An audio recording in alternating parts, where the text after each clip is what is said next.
ओम नमो नारायणाय. मी डॉक्टर कृष्ण देवगिरी, आंतरराष्ट्रीय योग सद्गुरू. चला तर आज आपण जाणून घेऊया योग सद्गुरू विचारधारामध्ये भाऊबीज का साजरी करतात. जाणून घेऊया त्या संदर्भातली कथा, महात्म्य आणि त्याची महती.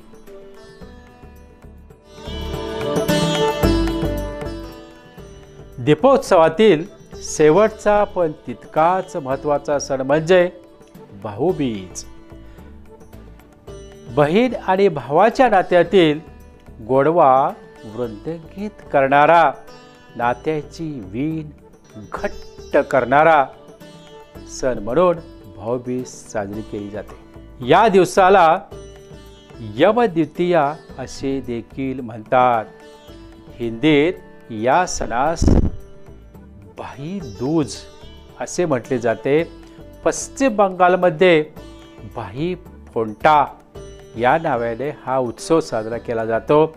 हरियाणा, गुजरात, महाराष्ट्र आणि गोवा या राज्यामध्ये भाऊबीजेचा सण मोठ्या उत्साहात साजरा केला जातो. नेपाळमध्ये देखील हा दिवस भाई तिहार म्हणून साजरा केला जातो. या दिवशी बहीण आपल्या भावाच्या दीर्घायुष्यासाठी प्रार्थना करते. भाऊबीजेचा दिवस म्हणजे शरद ऋतूतील कार्तिक मासातील द्वितीयेचा चंद्र आकर्षक व वर्तमानता दाखवणारा आहे. तेव्हा बीजेच्या कोरीप्रमाणे बंधुप्रेमाचे वर्धन होत राहो ही सत्यामागची भूमिका आहे. आपल्या मनातील द्वेष व असूया निघाल्यामुळे सर्वत्र बंधुभावनेची कल्पना जागृत होते.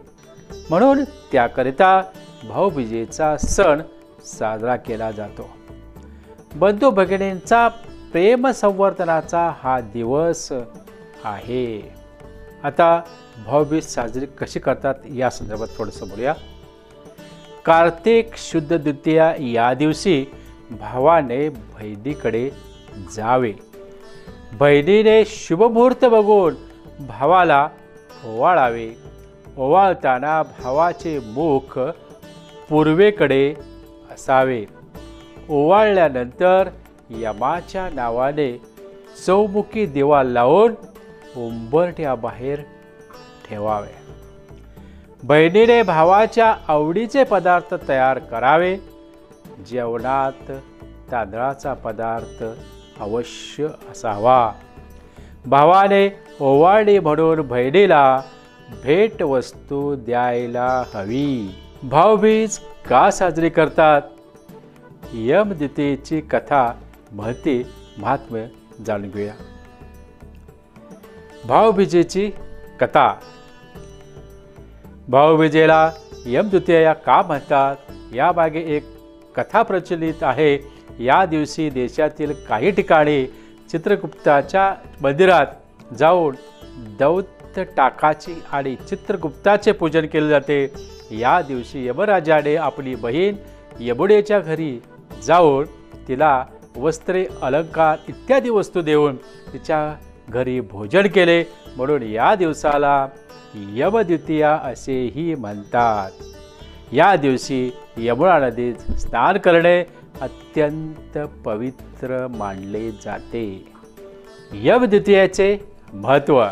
या दिवशी यम आपली बहीण यमुना हिच्या घरी जेवायला गेला व नरकात पिचत पडलेल्या जीवांना त्या दिवसापुरते मोकळे केले. म्हणून या दिवशी भावाने बहिणीकडे जावे आणि बहिणीने भावाला ओवाळावे. बहीण भावाच्या प्रेमाचा हा अत्यंत मंगल दिवस म्हणजेच भाऊबीज म्हणून साजरा केला जातो. एखाद्या स्त्रीला भाऊ नसेल तर तिने कोणत्याही परपुरुषाला भाऊ मानून ओवाळावे. ते शक्य नसल्यास चंद्राला भाऊ मानून ओवाळण्याची पद्धत आहे. आपल्या भावाला अपमृत्यू येऊ नये, तो चिरंजीव राहावा अशी बहीण प्रार्थना करते. अपमृत्यू येऊ नये म्हणून धनत्रयोदशी, नरक चतुर्दशी आणि यमद्वितीयेस मृत्यूची देवता यमधर्म यांचे पूजन करून त्यांच्या 14 नावाचे तर्पण करण्यास सांगितले आहे. असे केल्यास अपमृत्यू येत नाही अशी मान्यता आहे. भाऊबीजेच्या आपल्या सर्वांना मनापासून हार्दिक हार्दिक शुभेच्छा. धन्यवाद. ओम नमो नारायणाय.